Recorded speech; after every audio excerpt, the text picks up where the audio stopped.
May gabi maigsoon na Kristo, walay kastigo nga dili sakit o dili gyud kini makalipay sa matag usa.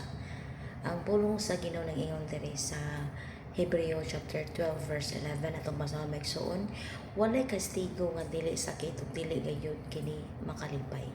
Apan sa kalahian kadtong nakadawat sa maong pagpantun makaani sa kinabuhing matarong ug malinawon maigsoon. Walay mga pagpantun nga dili sakit, walay mga reminders nga dili sakit maigsoon. Kung atong physical nga mga amahan mupantun kanato, samot na ato ang Dios, atong spiritual father nga mupantun kanato.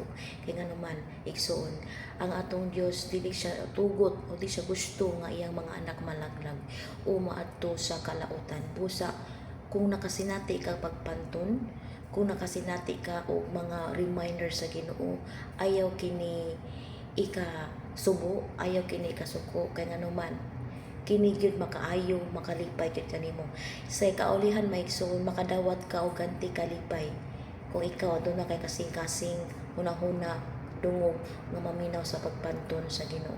Kay gihigugma kaayo ka sa Ginoo, busa dawata ang pagpantun diha sa Ginoo sa imong kinabuhi.